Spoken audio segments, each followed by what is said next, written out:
Hello दोस्तों, आप सभी लोगों का हमारे इस YouTube चैनल पर बहुत बहुत स्वागत है। आज हम लोग फार्माकोलॉजी विषय के चैप्टर फर्स्ट के दूसरे topic various routes of drug administration के बारे में पढ़ेंगे। तो चलिए शुरुआत करते हैं। मरीज के द्वारा दवाई खाने के तीन मुख्य रास्ते होते हैं। पहला है एंटेरल रूट, जिसमें ओरल, सबलिंगुअल या बकल और रैक्टल रूट आते हैं। दूसरा मुख्य रास्ता है पैरेंटल रूट, जिसके दो प्रकार हैं। पहला है इंजेक्टेबल, जिसमें intravenous, intra arterial, intramuscular, intradermal, subcutaneous, intrathecal, intramedullary और इंट्रा आर्टिकुलर आते हैं। और दूसरा है इन्हेलेशन रूट। तीसरा मुख्य रास्ता है टॉपिकल या लोकल रूट। चलिए अब एक एक करके इन रास्तों के बारे में थोड़ा सा विस्तार से समझते हैं। सबसे पहला है एंटेरल रूट। एंटेरल रूट उस रास्ते को कहते हैं जिसके द्वारा दवाई गैस्ट्रो इंटेस्टाइनल ट्रैक्ट यानी कि जठरांत्र तंत्र से होकर गुजरती है।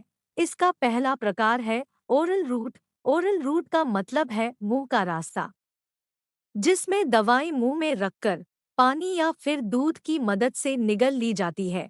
अब जान लेते हैं कि ओरल रूट के एडवांटेजेस और डिसएडवांटेजेस यानी कि फायदे और नुकसान क्या-क्या है।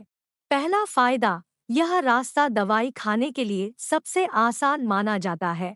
और दूसरा, इसमें किसी दूसरे व्यक्ति की सहायता की आवश्यकता नहीं पड़ती। नुकसान की बात करें तो इमरजेंसी यानी कि आपातकालीन स्थिति में यह रास्ता उपयोग करने योग्य नहीं है।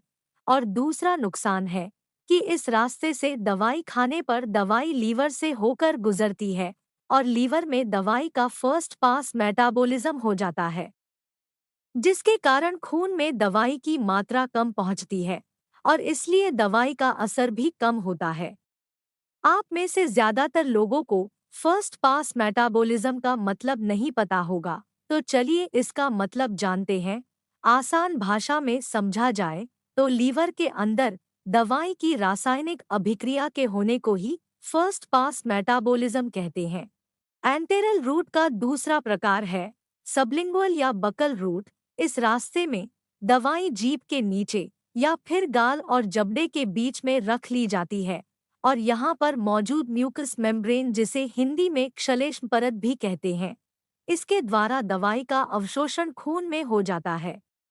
अब बात करते हैं सबलिंगुअल या बकल रूट के फायदे और नुकसान की। इसका पहला फायदा यह है कि इस रूट से दी गई दवाई का फर्स्ट पास मेटाबॉलिज्म नहीं होता है और दूसरा फायदा यह है कि दवाई खून में जल्दी पहुंच जाती है। इस रूट के नुकसान की तरफ देखा जाए तो इसका पहला नुकसान यह है कि सभी दवाइयां मुंह में एब्जॉर्ब हो पाने या अवशोषण कर पाने में सक्षम नहीं होती है। इसलिए सिर्फ कुछ दवाइयां ही इस रास्ते से दी जा सकती है। और इसका दूसरा नुकसान यह है कि इस रूट से दवाई की कम मात्रा का ही प्रयोग किया जा सकता है।